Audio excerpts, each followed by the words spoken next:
couple of years after we settled, things were not going well with the Saints in Utah. There was a famine and a drought, and money was getting very difficult to come by, and food was in scarce supply. It was some awful things were happening, and then something happened at a place called Mountain Meadows, and for some odd reason, one of the saints came up with an idea to massacre a wagon train and blame it on the Indians, so that the wagon trains that had stopped coming through Utah, Salt Lake, would come back. Well, so this place called Mountain Meadows, 134 people were killed in this wagon train, and it soon came out, and people realized that it was the Saints, the Mormon church, had been behind it. Well, the leaders of the church said they had nothing to do with it, and they denied that they were even aware of it, but it began to start rumbles amongst the saints. And a man came forward who had a new vision. His name was Joseph Morris. And Joseph Morris, he said that, there were some bad counselors around Brigham Young. And these bad counselors had come up with these bad ideas, and that it was raining prejudice against the saints. And Joseph Morris had a revelation that he was a true prophet to come forward and to take the place of Joseph Smith, the first prophet of the saints. And we were all drawn to this man, Joseph Morris.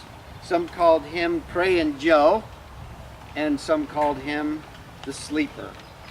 And he preached that Jesus was coming, and that there would be, once Jesus came back, the God of this world, we would each in turn be given a world of our own to be the God of that world, millions of them out in space, and that we would all be given a place of our own, a planet of our own, to be a Godhead there.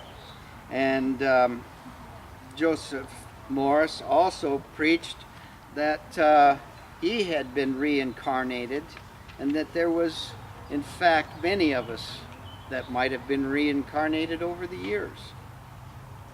So these were some of the tenets of Joseph Morris, and after a couple of years, he began to gather a lot of converts. We were all saints, Mormon saints, but under a new church head, Joseph Morris. And we gathered at a place called Weber Canyon in a compound called Kingston Fort. It had formerly been a fort of the Mormons during the episode where the federal troops had come to put down the Mormon insurrection. And so when we gathered there was 40 acres with some buildings, and we began to build houses, and we built them out of willow vines and mud. It was kind of a rudimentary place, but we were all gathered there together to wait the millennia that at any day was coming. Joseph Morris told us that excuse me, Jesus was coming any day, and he was bringing with him the host of heaven, and that we would all be there in the first place, and we were preparing. Well, 1861 came around, and the leaders of the Mormon church were not happy with this. Brigham Young and his counselors, they didn't know what to do, but something had to be done about this Morrisites, as they called us. So we were being harassed, and our stock was being stolen by other Mormon families in our area, and we were taught by Joseph Morris to just turn the other cheek and not to put up any we didn't want to be difficult for the church itself.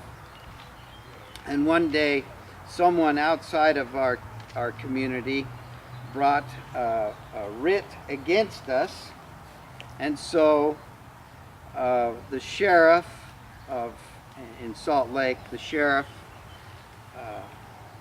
Brigham Young, was sent to arrest us. And his name was Sheriff Barton, and he was a colonel in the Mormon militia, and he gathered 500 men to come and arrest us, and he had a howitzer cannon with him, and they made their march 35 miles from Salt Lake south to Weber to arrest us. By the time they got there, they had 500 more militiamen of the Mormon faith. So there was 1,000 Mormon men armed and ready to lay siege to our fort. Meanwhile, Joseph Morris had recognized that we were going to be under siege, and for about 6 months before, he had us build a 6-foot-high wall all the way around our compound, so we truly did have a fort to put up some resistance to these men. And when these men arrived, they laid siege, and the very first night they began to fire cannon upon us. And the first shell hit our central meeting place where we were all meeting to determine what to do about this. And the shell killed 2 women and took a 3rd woman's jaw off. Well, at this time, I had married because there was a thing called polygamy. Now, when we left Sweden, we had no idea this was a tenet of the Mormon Church. No one had ever said anything about polygamy until we arrived in Utah. And most of us were not polygamists, and not Joseph Morris forbid polygamy amongst the Morrisites. However, before I became a Morrisite, I had married my handmaiden Christina, and we had our first child, Anna, while we were at Fort Kingston. So Anna was nursing her child, and this poor woman who lost her jaw, her child was a baby too, and she could not nurse it. So my second wife, Hannah, took the child to nurse. And so it was a horrible thing that was happening there. And a few men were armed, but not very many. We held out for 3 days. We held out against the Mormon siege for 3 days. They fired upon us, and they fired cannon and took shots at us. And we fired back until the ammunition was gone. At that point, Joseph Morris decided that we must raise a white flag and that work out some kind of settlement. So under the white flag, Sheriff Barton rode in, and he didn't know who Joseph Morris was, but his lieutenant did, and he pointed to Joseph Morris, and Joseph said that he had to speak to us before he could be arrested and taken away. He turned to us and he began to speak, and Barton pulled out his revolver and shot him dead. And then one of our other members, John Banks, came forward in protest, and Barton shot him. Then he turned to us and he said, "Now what do you think of your prophet now, who is dead, laying on the ground?" Another woman ran forward and distraught, and he shot her as well. And then he said we were all under arrest, and the men were to be taken back to Salt Lake to be tried for apostasy, and because that's what they called us, apostates. Well, when all was said and done, our Morrisite people were all broken up, and a federal judge gave us escort to Deer Lodge, Montana. William Davies and the Millers and my family, Sorenson, were all escorted.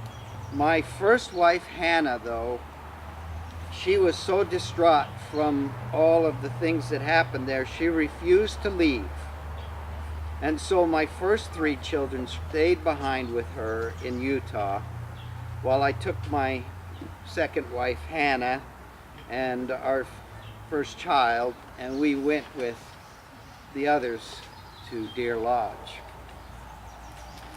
And I was becoming an old man quickly, and we didn't have any money. We had nothing to live on.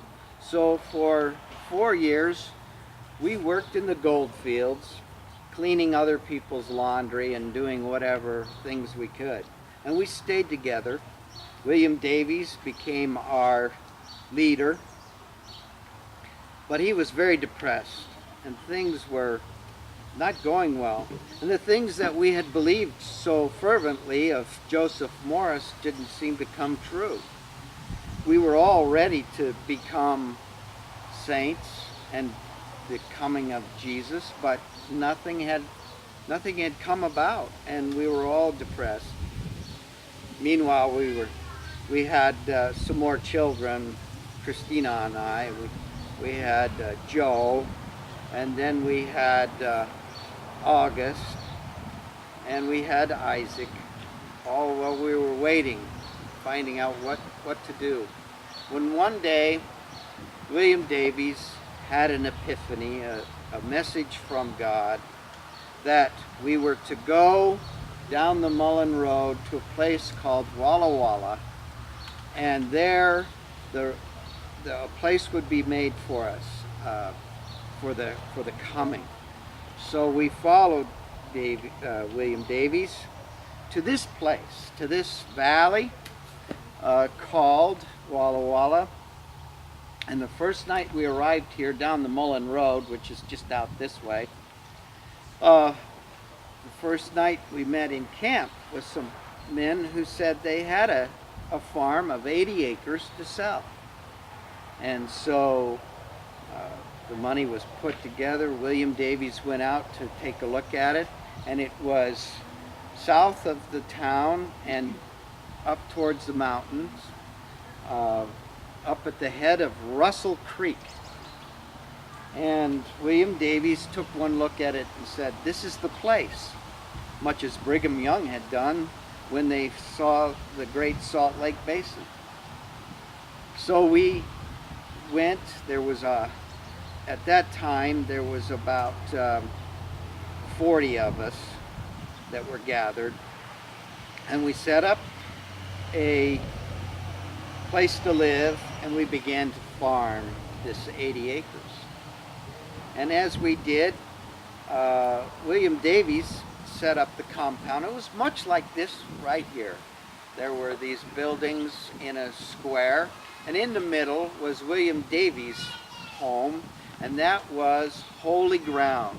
No one but the Davies family could step on holy ground. It was about 1/4 acre in the middle of the compound.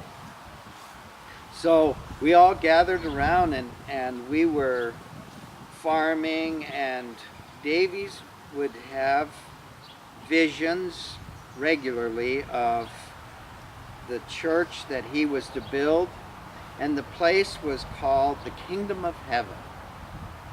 And in 1860, this was 1867 when we got here, And shortly afterwards, in 1868, he had a son, Arthur, that he called Jesus Christ.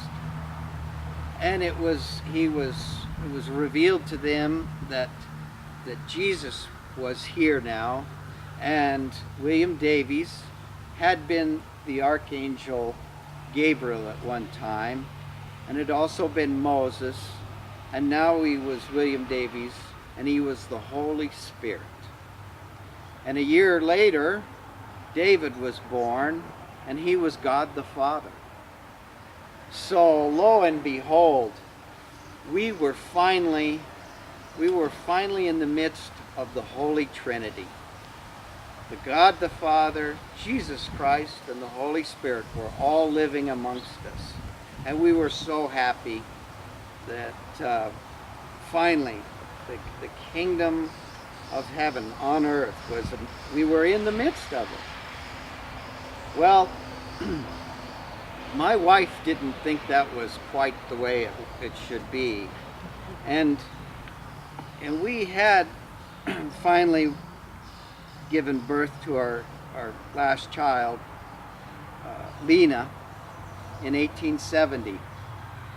And at that point, my wife was tired of living amongst the Trinity, and she determined that it was time to leave the compound, because one other thing was the place of William Davies, the Holy Spirit.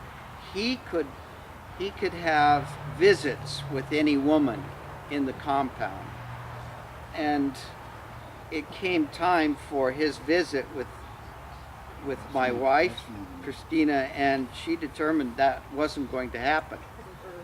And the children were just small children, but William Davies had a beard that came to his knees. He had hair that came to here, because, as you can see with me, we're like Samson. Our strength comes from our hair, and so we didn't cut our hair. And all of the Daviesites were left to wear long hair, and we never cut it, and Davies himself. So when he came to visit with my wife, the children grabbed his beard and his long hair and pulled him to the ground while my wife left. And she went to the neighbors, the McKays, up the canyon, and never to return to the compound.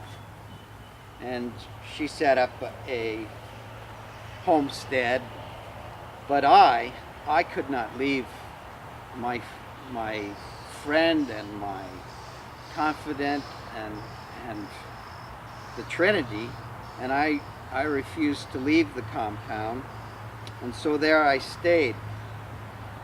And everything was still going well till 1879. And in that year, there was an epidemic called diphtheria.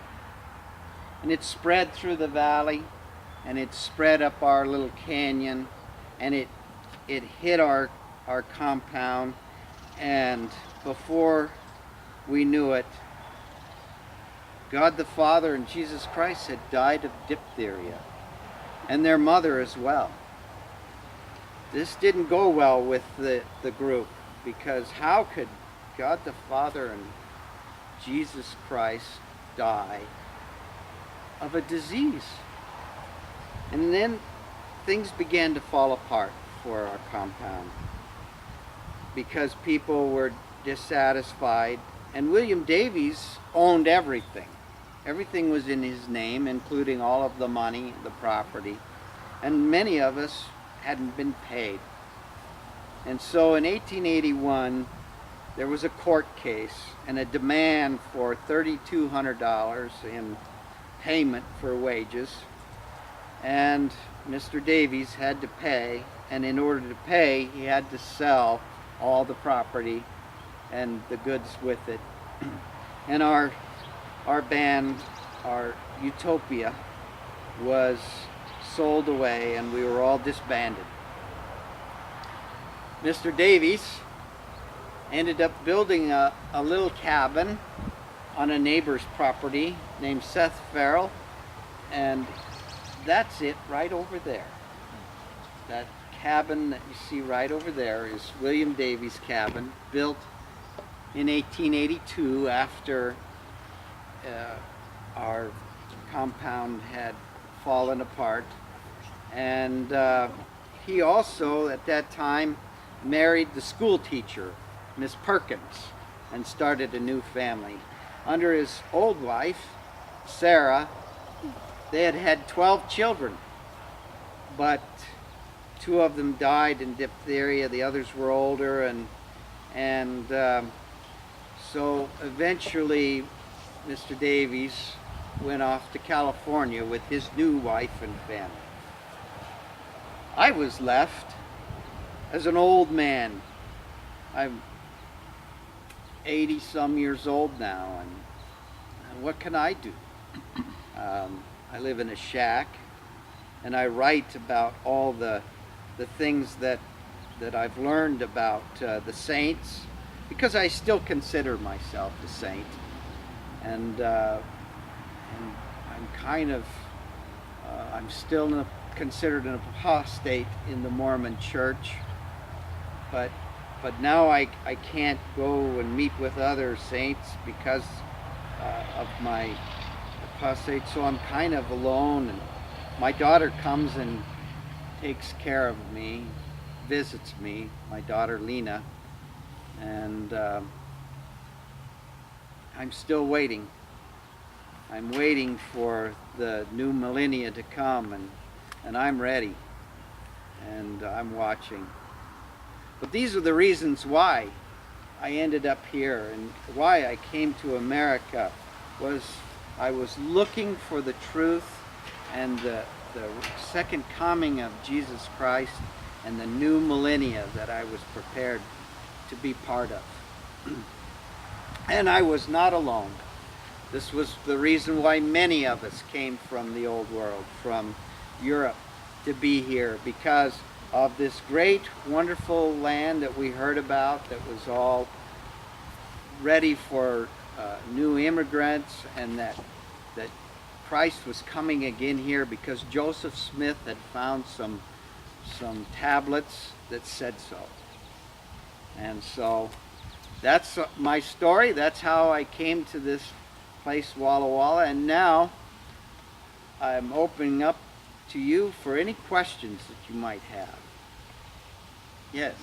Now, you said something about 432. Were they Mormons that came over? Yes, The Church of Jesus Christ had sent missionaries into the field. Is this in England mostly? Into England, and to France, and into the Scandinavian countries like Sweden, and even Denmark. There were a few of us from Sweden, but most of the Scandinavian people that were on that ship were from Denmark. The Millers were from Denmark, and there was quite a few people from Denmark, and much more than from Sweden. And we all spoke very little English, and as I lived here for many years, my English was broken. I speak well now, but that's because when you come through time, things happen. You know, that's the miracle of time travel. But that was another reason why I couldn't go and do just anything. I was old. I spoke little English, and I was dependent upon my friends and fellow saints. We had to band together because this was a difficult world. You had to grow your food. You had to do everything for yourself. Yes. Your wife was able to qualify for a land grant? At that time, there was still many places that were open for for land grants, for homesteading. All the bottom land in 1867, when we arrived here, was gone. Mm-hmm. And even the the arable land, the land on the foothills was gone. Mhm. That's why we had to buy the 80 acres that we were farming.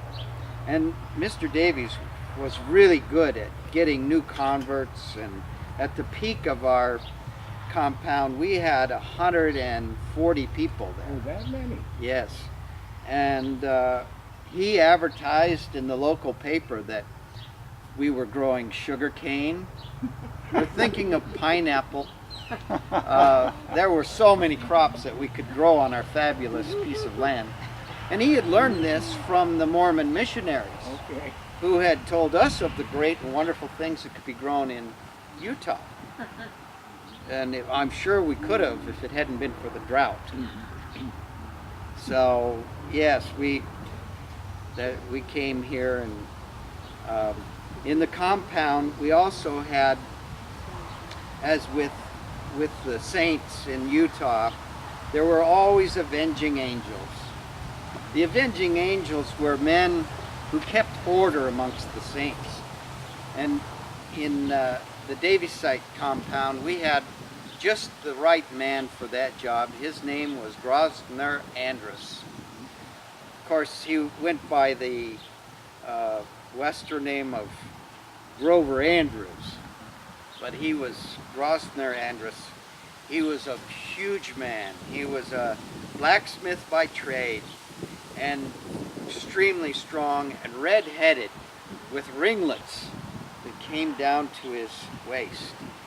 He was quite an impressive man, and you did not cross Grosvenor Andrus, or you would be punished. And so we rarely did anything without the okay of William Davies and Grosvenor Andrus. But why would we do anything but what he told us to do? After all, he's the Holy Spirit. I didn't realize they had that many converts over in Europe. Yes, in 1855, we were not the only immigrant ship that came across. There were many others from many other places. How many missionaries went over to Europe to? Well, on our ship, there were 12 missionaries who had been sent out from the Salt Lake all the group, way to- and they were very charismatic men. They would go to where they could speak the language, and they would tell us of the great and wonderful things that were coming. So I'm curious, because you said Jesus Christ died, the Holy Father died. How come people didn't stay around? Because the Holy Spirit was still alive. Well, in the Because court, those were children, right? that he there knew? were families, many Who families. was named Jesus? Was that That was one of Arthur. Davies's? Arthur. One of Davies's, That was Son. Arthur was Davies' son by Sarah, and that was Jesus. and that was Jesus. And then who was? And he was called Arthur at first, but Right. through revelation, Right. William Davies found out Yes. through that from that. And then was. which one was God? And God the Father was David, born 2 years Another later. son. And then who was the Holy Spirit? Was that Davies? William Davies. Oh. All he understood that all through revelation, Right.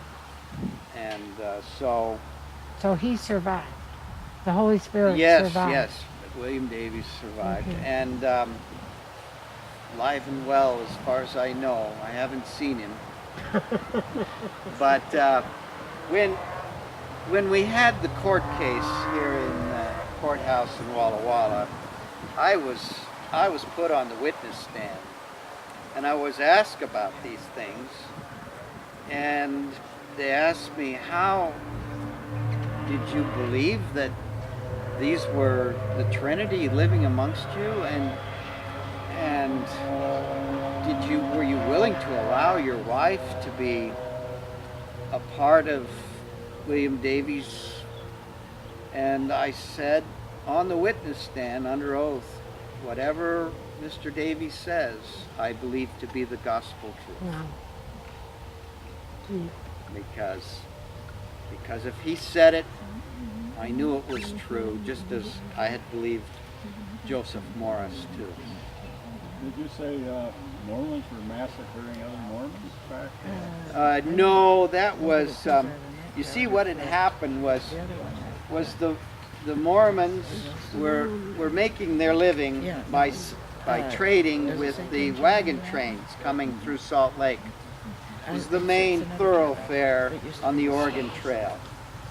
Unfortunately, over the years, a lot of wagon trains had felt that they had been taken advantage of by the Mormons in Salt Lake.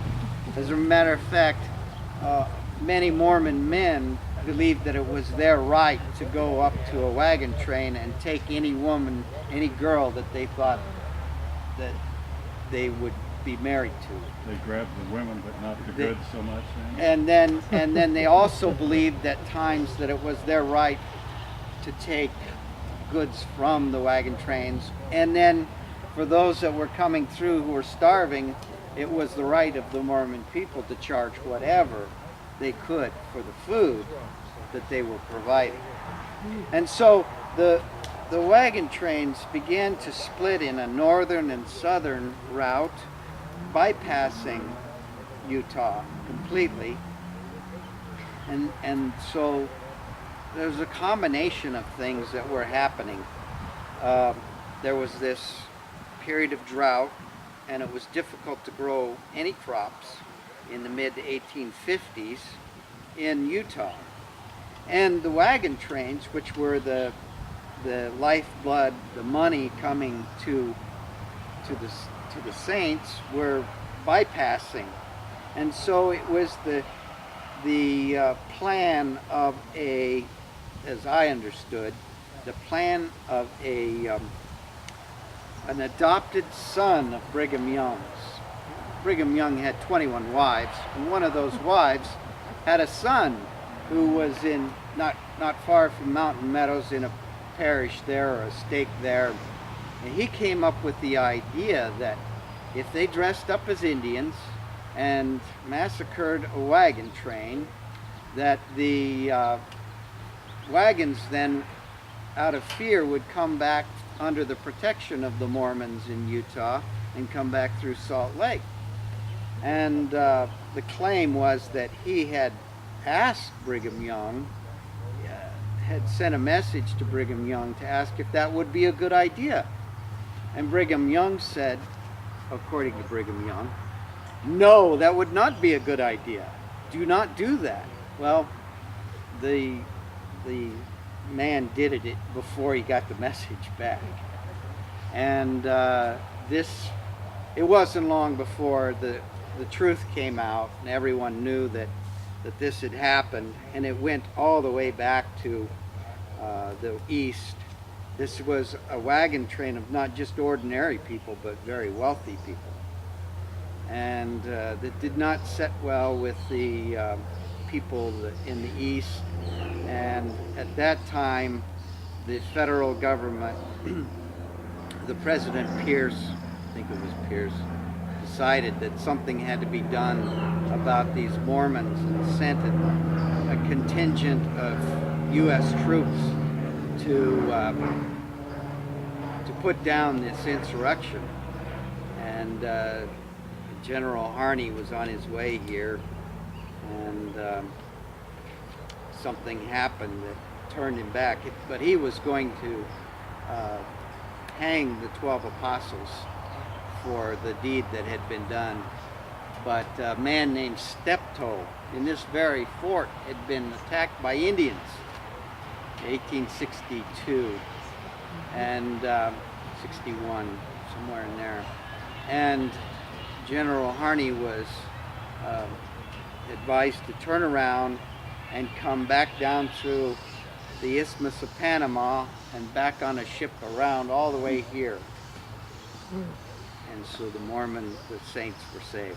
It took quite a while for the military to get involved in it then? Yeah, it had been involved once before, but on the way, the military contingent had been caught in a snowstorm and nearly died. And it was the saints themselves who saved them, brought them into Salt Lake, nursed them back to health, and sent them home. I just wanted to comment that you mentioned the Oregon Trail diverging. The Oregon Trail came through here and continued along the southern, south side of the Columbia River. Somewhere east of here, the Mormon Trail split. So it wasn't two parts of the Oregon Trail, it was the Mormon Trail that went down through in towards Salt Lake City, where apparently that massacre took place. Yeah. Well, they were having difficulty because trains were not coming right through there, where they had when Brigham Young first showed up. Yeah. And so it was just a disaster all the way around. It was probably more, well, I don't know, but I suspect it was probably more the weather than anything else down there. But, you know, anyway, like I say, the trail split somewhere east of here, and the Oregon Trail continued all the way to the Dalles, and then floated down the river, or went up past Mount Hood to the Willamette Valley. And then those who chose to go further south went on the Mormon Trail. By the time we arrived here in 1867, the trail was a well-established road called the Mullen Road. Yes. So, And that came out of Idaho. yes, that's where we came down from Deer Lodge and Soda Springs.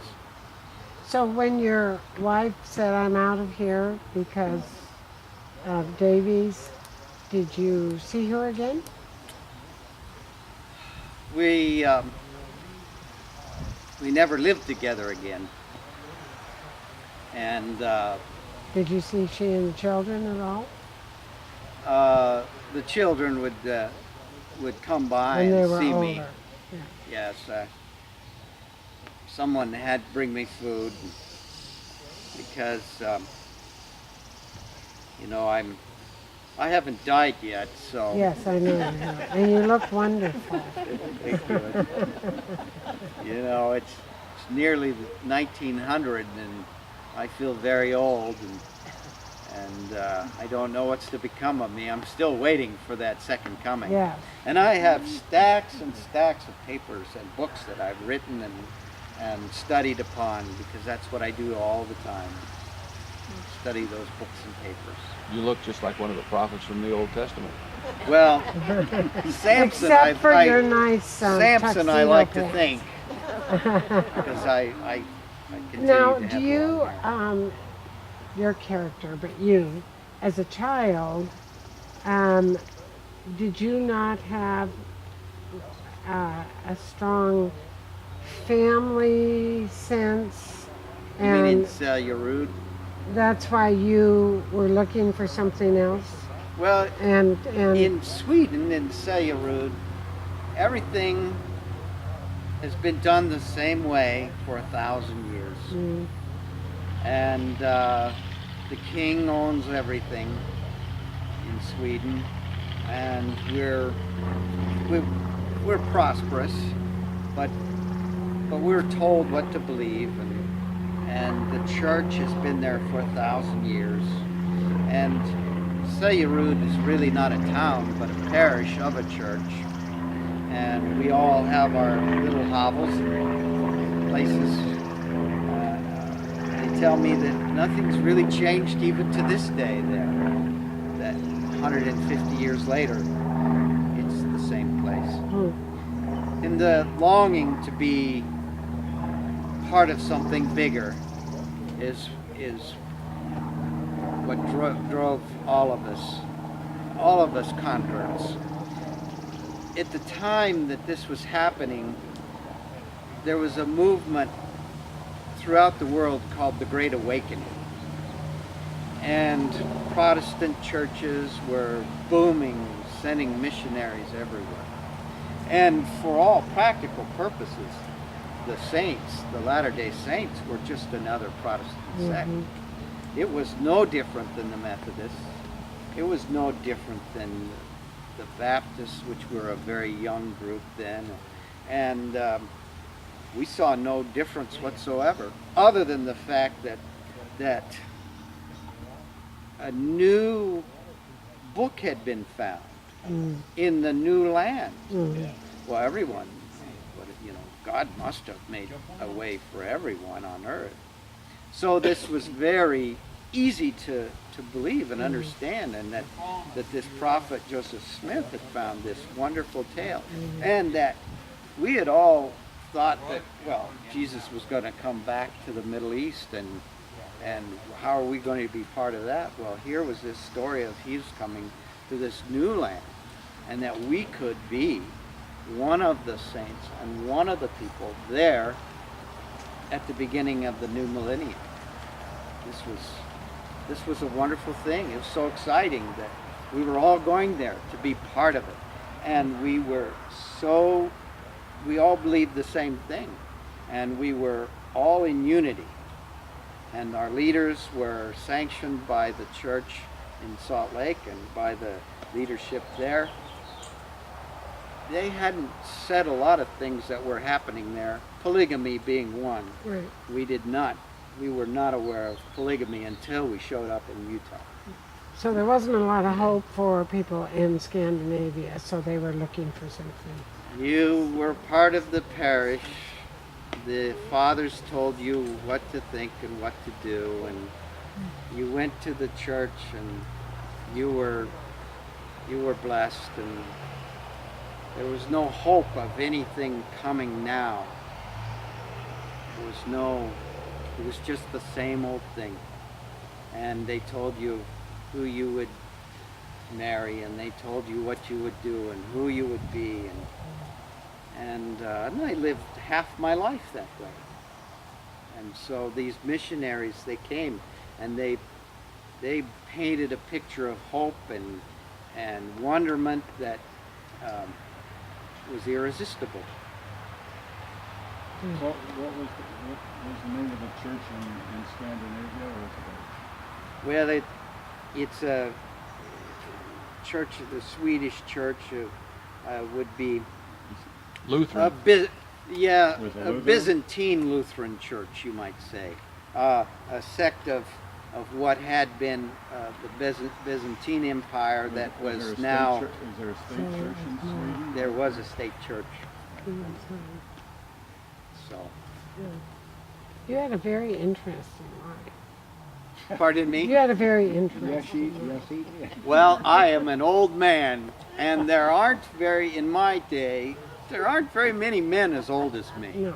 I'm of strong stature Right. because I continue to keep my hair long. Did the property that your wife took up Well, southeast of town that was stay a with your simple descendants? 40 acres of nothing. Okay, They lived off of one milk cow okay, and whatever they could scrap together. okay. But my sons, Isaac and August, have done well.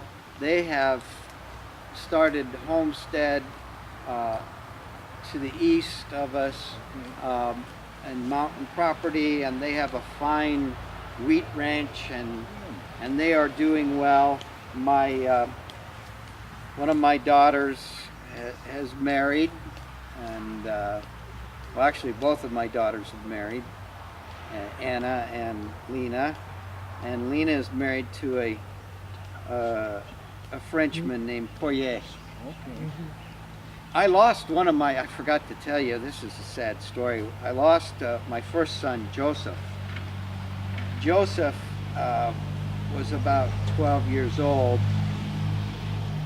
and the supply team had gone to town to bring supplies back to our place, and they were to ford Mill Creek, and Mill Creek was flooding, and Joseph, he was on a horse, and the Davies site said, ford that river and find out where to cross.